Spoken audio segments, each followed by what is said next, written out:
यार मैं सोच रहा था कि लोग हमेशा कहते हैं कि इतने सारे प्लैनेट्स हैं, सोलर सिस्टम है, गैलेक्सीज हैं, तो कहीं ना कहीं एलियंस तो होंगे ही।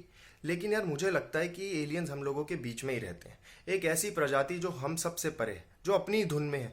ये लोग आपस में बिना बोले बात भी कर लेते हैं इशारों में। और तो और इनका नंबर भी 420 है।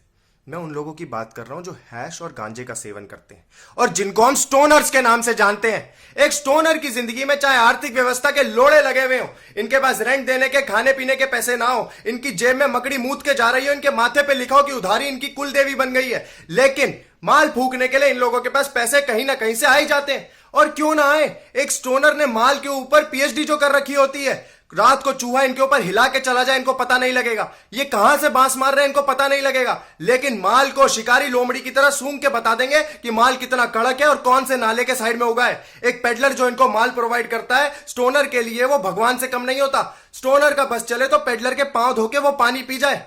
और जैसे हर मुठबाज के लिए स्लो वाईफाई बहुत बड़ा दुश्मन होता है, वैसे ही स्टोनर का सबसे बड़ा दुश्मन वो इंसान होता है जो उसको बोलता है कि उसके लिए माल फूकना सही नहीं है। और इसके इलाज के लिए, जवाब के लिए हर स्टोनर के पास माल के फायदों की कितनी बड़ी लिस्ट होती है, इतनी बड़ी लिस्ट होती है जिसमें लिखा होता है कि आप माल फूक के क्रिएटिव बन जाओगे। इतने क्रिएटिव कि कान में पेंसिल डाल के सीधी लाइन खींच दो, निप्पल पे गुब्बारे लगा के गुब्बारे फुला दो, यहां तक कि टट्टों से मलखम कर लो। लेकिन ऐसी क्रिएटिविटी का क्या फायदा जो किसी और तक पहुंच ही ना सके।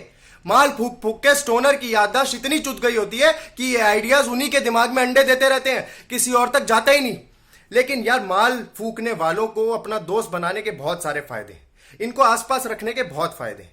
क्योंकि अगर आपको जिंदगी में हाँ सुनने का शौक है हर बात पे, तो एक स्टोनर आपका बेस्ट फ्रेंड हो सकता है। क्योंकि स्टोनर माल फूक के हर बात पे हंसते हंसते बस हाँ ही करता है। एक स्टोनर के पास एक तिलिस्मी शक्ति भी होती है। वो ये शक्ति होती है कि एक स्टोनर दूसरे स्टोनर को कहीं पे भी, अनजान जगह पे भी ढूंढ ही लेता है। और फिर ये लोगों में ऐसी प्रचंड दोस्ती हो जाती है जैसे एक भैंस के दो सींग हो या फिर एक बगल में उगे हुए दो मस्से। और मस्से से याद आया, स्टोनर्स के ग्रुप का वो मसीहा, फरिश्तों का साक्षात रूप, जो बिना हाथ लगाए हस्त मैथुन कर दे, वो पिंकू जो पिकासो बन गया है। क्योंकि वो एक परफेक्ट जॉइंट रोल करता है, इतना परफेक्ट कि जॉइंट के रोच में एम दिख जाए गांड में जॉइंट की।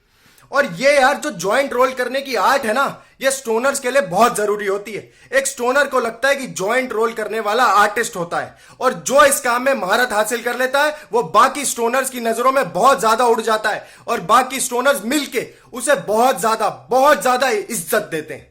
तुम्हें क्या लगा, थूक लगा के पेपर चिपकाने के लिए भारत रत्न का पुरस्कार देंगे? नहीं।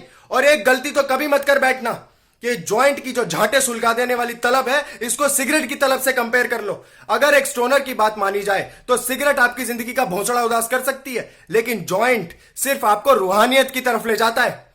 इसका मतलब तो मुझे नहीं पता, लेकिन एक चीज मुझे बहुत जरूरी पता है कि ये जो हर्बल वीडियो है हमारे हर स्टोनर दोस्त तक पहुंचनी चाहिए। इसको शेयर करो। और एक बहुत जरूरी काम है जो आपको करना है, YouTube पे जाके चैनल को सब्सक्राइब करना है। और यह काम बहुत जरूरी है, आप लोगों को करना है मेरे लिए। और एक चीज, ये रूहानियत की तरफ जो कदम है, ये सोच समझ के उठाना, क्योंकि जिंदगी को धुआं धुआं होते हुए देर नहीं लगती।